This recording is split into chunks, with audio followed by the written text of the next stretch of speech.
ഇത് വമ്പൻ അഴിമതിയാണ് കേട്ടോ. കഴിഞ്ഞ സർക്കാർ കൃഷിക്കാരെ സഹായിക്കാൻ വേണ്ടി ചട്ടങ്ങൾ ഭേദഗതി ചെയ്തു. ഹോർട്ടി വൈൻ എന്നൊരു കാറ്റഗറി ഉണ്ടാക്കി. ആ കേരളത്തിലെ കൃഷിക്കാര് വൈനും അല്ലെങ്കിൽ ബിയറൊന്നും അല്ലാതെ ഉൽപ്പാദിപ്പിക്കുന്ന ബിവറേജസ്, അതിന് 86% നികുതി കൊടുത്താൽ മതി. 200-ഉം 200 നികുതിയൊന്നും വേണ്ട, 86% നികുതി കൊടുത്താൽ മതി. അപ്പൊ കൃഷിക്കാർക്കൊരു സഹായം എന്നുള്ള രീതിയിലാണ്. ഇപ്പൊ ലോ ആൽക്കഹോളിക് ബിവറേജസിന്റെ നിർവചനം എന്താ? വൈനും ബിയറും അല്ലാതെ ഉള്ള എല്ലാം 20% താഴെ വരുന്ന അതിൽ വരും. അപ്പൊ ഹോർട്ടി വൈനാണ് നമ്മൾ ഇളവ് കൊടുത്തത്.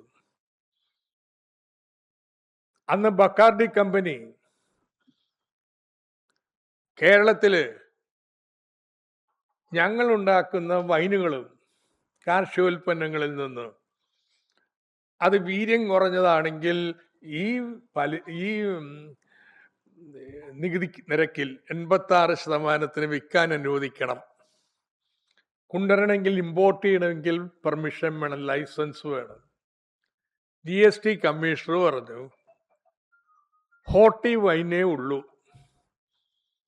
നിങ്ങൾ ഉണ്ടാക്കുന്ന മദ്യങ്ങളൊക്കെ അതിനേക്കാൾ കൂടുതൽ വീര്യമുള്ളതാണ്,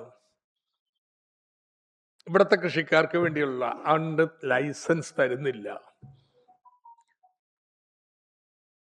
അപ്പൊ അവര് പറഞ്ഞു ലോ ആൽക്കഹോളിക് ബിവറേജസ് എന്ന് പറഞ്ഞൊരു ഇനം ഉണ്ടല്ലോ, അതിൽപ്പെടുത്തിയാൽ മതി.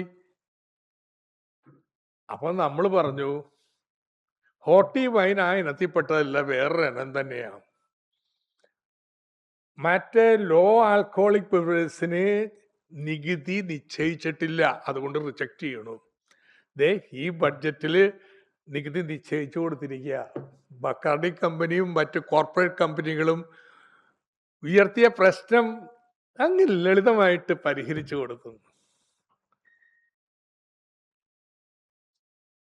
എത്ര അഴിമതി!